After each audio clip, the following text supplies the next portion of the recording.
تعالوا كده نسمي الله ونصلي على الرسول. اللهم صل وسلم وبارك على سيدنا محمد وعلى آله وصحبه وسلم. النهارده هنعمل الكنبة اللي باليد، بس في حاجة مهمة عايزة اقولها، وبصراحة بقالي كذا مرة عايزة ان انا اطلع واتكلم عنها وانوه عنها، لان في ناس كتير ما تعرفش ان الحاجة اللي هم بيعملوها دي حرام، وفي ناس عارفة انها حرام وبيعملوها. ايه يا اميرة اللي انت عايزة تتكلمي فيه؟ طبعا كلنا عندنا دين، طبعا كلنا عارفين اللي انا هقوله دوت، بس في بعض من الناس في غفلة فمش واخدين بالهم، فاحنا بنذكر بعض. زي ما انا برضو بشوف اي حاجة قدامي بتذكرني بتوعيني. دلوقتي لعن الله الواشمة والمستوشمة، الواصلة والمستوصلة، والنامصة والمتنمصة. يعني ايه الكلام ده؟ الواشمة والمستوشمة، انت مجرد ما انت دقيتي وش انت كده ملعونة، ملعونة من رحمة ربنا، ملعونة من انك انت تشمي حتى ريحة الجنة. يعني انت دلوقتي اللي بتصلي بتزكي بتطلعي صدقات بتصومي، كل ده مش هيقبل، انت اصلا ملعونة. يعني لعن الله الواشمة والمستوشمة والواصلة والمستوصلة. يعني ايه الواصلة والمستوصلة؟ اللي هي بتوصل الخصل بتاعة الشعر. اولا انا مش شيخة، وانا اتمنى ان انا اكون شيخة. دي حاجات انا كنت دايما اسأل فيها عشان اعرف ان كانت حرام ولا لا. انت واحدة بتحب تحطي تاتو بتعملي في لز طبعات، انت ما تبقيش. انا اعرف واحدة بتصلي اقسم بالله وماسكالك المسبحة في صابعها ما بتسيبهاش، وراحت رسمت جسمها كله تاتوهات. مجرد ما التاتو دق في الجسم وطلع دم ده كده انت ملعونه. يقعد 4 سنين 5 سنين 10 سنين، يقعد شهرين 3، انت دقيتي. مجرد ما خرج دم كده حرام. اسالي عن كلامي اللي انا بقوله ده، لو في اي حاجه غلط وجهيني. وخلت اختها عملت، خدت اختها كده وعملت لها، ودخلت عليا بتقول لي تعالي نعمل. قلت لها قسما بالله انت لا تفقهي اي شيء، انت يا بنتي بتنشري الحاجه الحرام. يعني انت كمان الحاجه الحرام مش بتيجي عليكي انت بس وتثبت، لا ده انت بتنشريها، يعني بتشيلي ذنبك وذنب غيرك وذنب غيرك وذنب غيرك. ده انت يعني ماسكه السبحه، يعني ده انت عارفه الحلال من الحرام. انت ازاي كده؟ يعني ازاي؟ لا وايه كمان؟ ده الحواجب النامصه والمتنمصه، اللي فهمته بقى من كذا شيخ ان دق الحواجب، ان الحاجب بيدقوه، واللي هو ايه، اللي فهموا ان هم بيطلع شعر، بيركبوا شعر، او اوقات يشيلوا الحاجب خالص ويدقوا مكانه تاتو.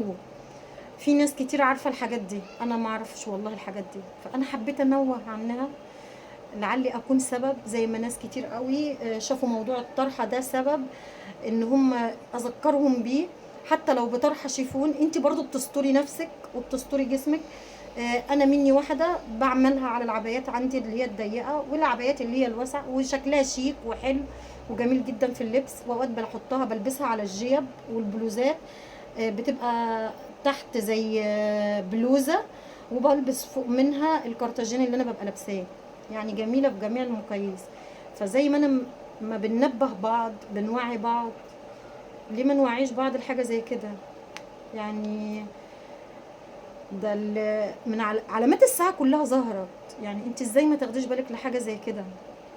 يعني لعن الله الواشمه والمستوشمه، يعني اللي بتعمل الوشم واللي بتعمل لها، والواصله والمستوصله، اللي بتركب خصل الشعر واللي بتركب لها.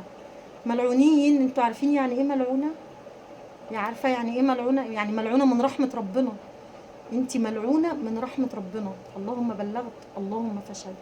في ناس كتير في غفله مش واخده بالها من نقطه زي دي، بلاش تقعي فيها. بلاش تكون ليكي واحده قريبتك او واحده صاحبتك توقعك في حاجه زي كده. لو انت ما تعرفيش ان الحاجه دي حرام وملعونه، انا عرفتك، الحقي نفسك وشيليها، الحقي نفسك وشيليها. تمام. اولا انا اسفه على الاطاله، بس بامانه انا محبتش ان انا اخصصها فيديو. حبيت ان انا اخليها في مقدمه الفيديو، لان في ناس كتير يعني، وناس هتقعد تقول لي انت بتتكلمي كتير. معلش يا جماعه، اللي شايفني بتكلم كتير بلاش يسمعني. انا لما بفتح الكاميرا ببقى حابه ان انا اتكلم. تمام. احنا هنعمل مع بعض النهارده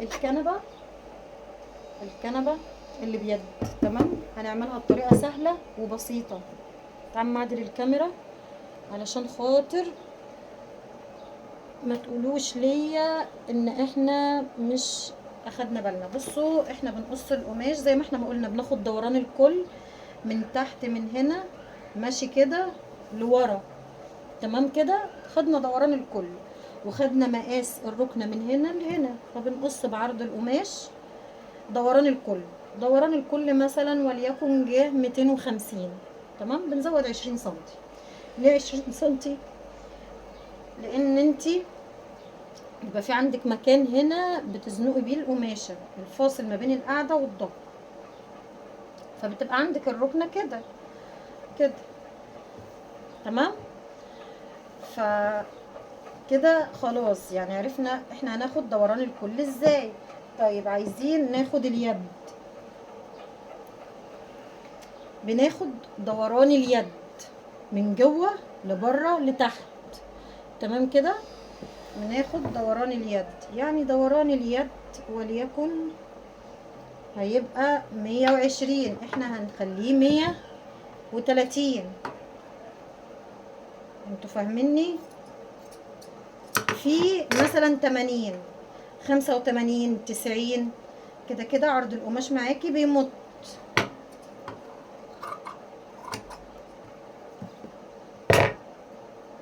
كده اخدنا عرض القماش. تمام، بصوا كده وضحت ليكم. هنقفلها سوا وهتبان زي المرة اللي فاتت بالظبط. تمام كده، تعالوا كده نسمي الله. بنقفل من عند اليد لان في حتة هنا طالعة. تمام، بنقفل الحتة دي الصغننة دي اللي هي بتاع 20 سنتي، بنقفلها وبنعملها حرف التي. ودي بنقفل الجنب بتاعها كله، الارتفاع بتاعه بتاع 60 سنتي.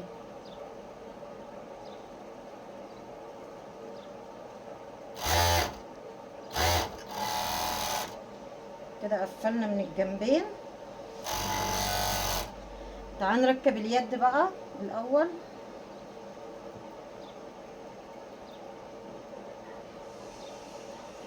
بنجيب اليد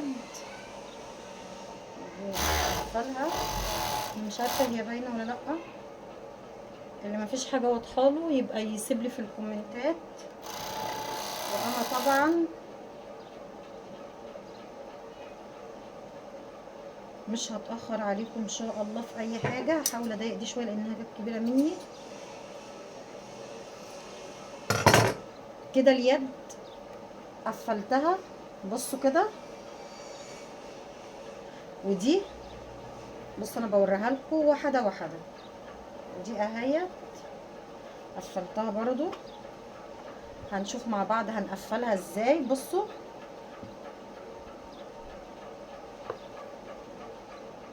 سهله جدا. واحده كانت علقت لي بتقول لي يا حبيبتي انا ما فهمتش حاجه، انت بتتكلمي كتير وانا قاعده على المكنه وما بتشرحيش. انت لو مركزه في اللي انا بعمله مش هتكتبي كومنت زي ده. بصوا انا جبت اليد الظهر على الظهر. بسم الله.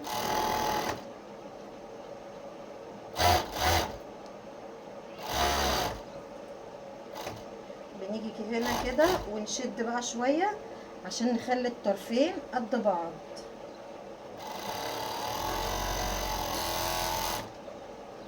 طيب الناحيه التانيه زي ما احنا ما متعودين، الحته ال40 سنتي في 60 سنتي او 80 سنتي بنركبها ازاي؟ بنحط كده الظهر على الظهر زي ما احنا ما عملنا الفيديو اللي فات.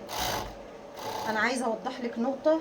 انتي حاسه ان انتي مش متوفقه في حته الكفرات، يعني ربنا قال ايه؟ غيروا اعتابكم. يعني ايه غيري؟ ممكن الاعتاب دي مش الزوجه بس، لا، انك انتي تغيري الباب اللي هو ايه ماشيه فيه. ممكن يكون ربنا شايل لك رزق في باب تاني. ثواني، سريعا سريعا. عملتي ايه؟ بصوا يا جماعة، هو انا مثلا لو جيت اشتغلت في ملايات مش هعرف اشتغل؟ هعرف اشتغل، بس انا مش عايزة اشتت دماغي بحاجة. انا عايزة ان انا اشتغل في الكفرات، يبقى انا ايه، اخلي مجال الكفرات عندي في كل حاجة، يعني كل الالوان، كل القماشات، آه، كافة كل شيء. زي ما انت كده مجال الملايات معاكي مش ماشي عشان انت مش مهتمية بيه، مجال الملابس معاكي مش ماشي لان انت مش مهتمية بيه، فانت شايفة نفسك متوفقتيش. انا شايفة ان انا اشتغلت حاجات كتيرة قوي قوي قوي، اشتغلت، يعني انا لو فضلت احكي لكم مش هتصدقوا والله. بس ربنا جعل لي التوفيق والرزق في الباب ده، يبقى ربنا كان جعل لي رزق في باب زي ده، فاهميني؟ بصوا، طبعا القماشه هنا كانت مشدوده شويه، كده كده القماشه بتبقى ثابته. بصوا، بالنسبه للقماش بتاعي انا شغاله في درجه اولى، قماش درجه اولى. بصوا، انا لسه مسلمه اوردر، ادخلي على المنتدى شوفيه، ما شاء الله من غير مقاسات، والله العظيم من غير مقاسات، والزبونه طايره بيه. بصوا انا عملته لكم بلون تاني، عشان ايه؟ اللون التاني بيخليكم تستوعبوا اكتر. وبصي عملت دي بلون تاني برضو عشان تستوعبيها، تمام كده. وبس كده القطعة دي اتعملت، وانا عايزاكي تفكري في كلامي بعين الاعتبار. انتي ما بتعمليش حاجة زي كده، وعي بنتك، وعي اختك، وعي جارتك، وعي صاحبتك. انتي كبنوتة بتتفرجي عليا، خدي بالك من نقطة زي ديت قوي قوي قوي.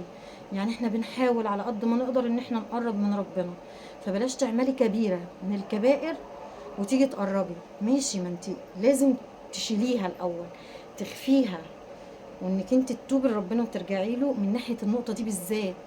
انتوا فاهمين يعني ايه تعملوا كبيره اللي هي تبقى ملعونه من رحمه ربنا؟ يعني يا رب يا رب يكفينا واياكم من اللعنه ومن اي حاجه وحشه تبعدنا عن ربنا. فانا حبيت ان انا انوه عن حاجه زي دي، وانا اسفه ان انا طولت عليكم، او ان انا كلامي ما كانش عاجب البعض منكم. فطبعا انا واحده بقيت كل ما احس ان انا عايزه اقول حاجه بشغل الكاميرا واقولها. انتوا سالتوني على تفصيل كرسي السفره، واحده قالت لي انا عايزه نعمل كرسي السفره اعمله لنا والنبي سوا وكده، قلت لها تمام ماشي حاضر. واحده كلمتني عايزين انك تعلمينا ازاي نعمل كفر الشلته، هو انا عامله اصلا يعني الفيديو دوت اوريدي على القناه من يجي شهر او شهرين او 3 شهور حاجه زي كده في رمضان. ف هنعمله تاني بسوسته ومن غير سوسته. طيب انت اشمعنى يا اميره بتفضلي ان الشلته تبقى من غير سوسته؟ انت ست بيت وانا ست بيت، وعارفين ان السوست في القماشات بتاعه الشلت مش عمليه، اللي هي يا اما بتتفسخ يا اما بتتكسر. انت واحده بتغسلي كتير، انت واحده عندك اطفال وبتفضل تتنطط، انا ما عنديش اي مشكله. انت عايزين اعمل لك سوسته هعمل لك، انت عايزين اعملها لك من غير سوسته اعمل لك، انت بتاخدي رايي زي ما بتاخدي رايي في القماشات، وبقول لك وبدلك، انا واحده بعامل ضميري، فاهميني؟ فعايزه ربنا يبارك لي. منين ربنا هيبارك لك وانت بتغشي؟ منين ربنا هيبارك لك وانت بتضحكي على اللي قدامك وبتغشيه؟ فربنا يكفينا شر كده. وعايزاكم تسيبوا لي دعوه حلوه في الايام الحلوه دي، ولكم بالمثل.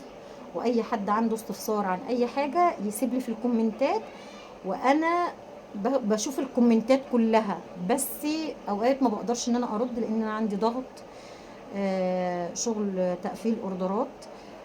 ربنا يرزقني واياكم يا رب العالمين بالرزق الحلال الطيب، ويبعد عننا اي عين وحشه يا رب. والسلام عليكم ورحمه الله وبركاته.